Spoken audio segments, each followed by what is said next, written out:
This is going to be the hardest patch of your life. Not only we are getting Willow and Flutter Page, Poison meta and follow-up attack meta. Not only, but like let's TLDR here.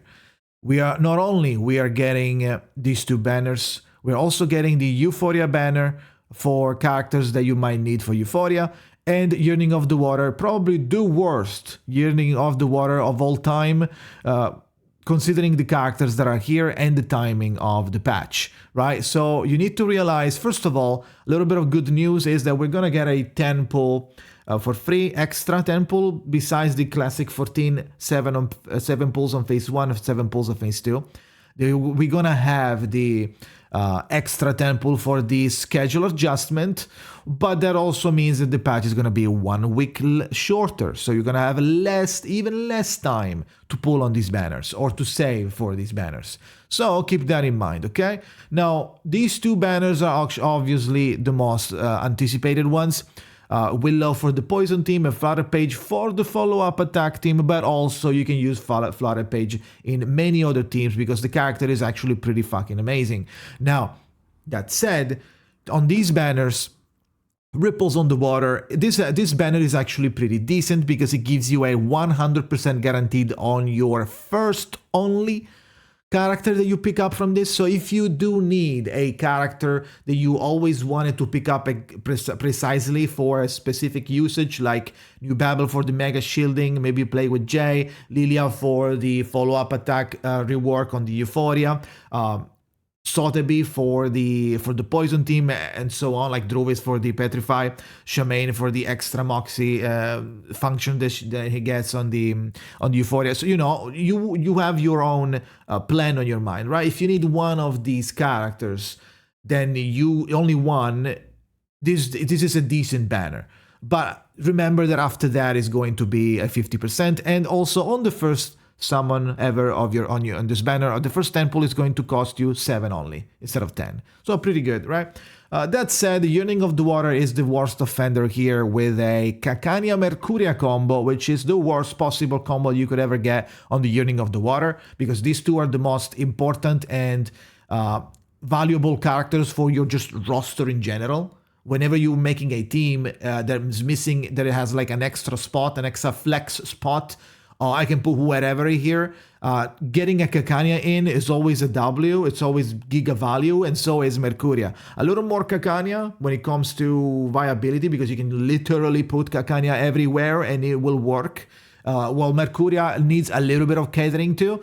But if you have Anjo, for example, Mercuria is going to be a big synergy with her, but you can play Mercuria with whoever the fuck you want. At the end of the day, Marcos as well. At the end of the day, Mercuria does give you nice crit rate and crit damage buff, and if you can keep her stacks up one way or another, it being follow-up, being extra abilities, being one AP for Flutter Page, whatever you want to cook, as long as you keep her cosmic energy up, 2 ways up after a certain level, I believe is 16, something like that. I don't remember the actual number, but it's not that crazy. You will also get an Incantation Might to 20%. So you are getting, like, these characters are actually pretty fucking good. I would say Kakana is better when it comes to value on your roster, regardless of what characters you have. Like, it doesn't matter if you have this character or this character or this character, getting Kakana is always a W, right? So this banner is going to try and rip you apart when it comes to pulls, but there is a little bit of an extra, like a good news, which is a 20% discount for the first 3 summons, for the first 3 10 pulls. So the first 3 10 pulls is going to be 8 instead of 10, with a total of 24 pulls for 30 pulls. So you are saving 6 pulls.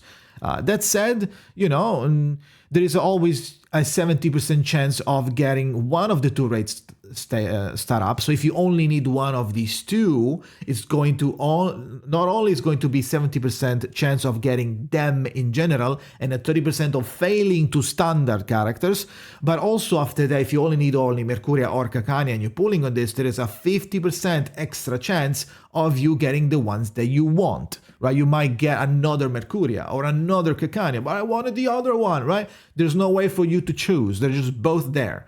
So there's 2 layers, 70% plus 50. And as usual, and that's why people don't like this, is because of the banner doesn't share guaranteed count with other types of banners or similar banners. After the event, it's guaranteed, if you, in case you fail, right, will be cleared and will not carry over to other events or other banners. So this is why people don't like Yearning Over the Water too much.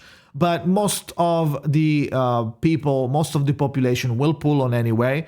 But this is one of the rarest occasion, if the only occasion, where I'm going to tell you, if you have extra pulls to dedicate to this banner, you could try and pull on this a little bit. Maybe do the 30 pulls discounted, see what you get.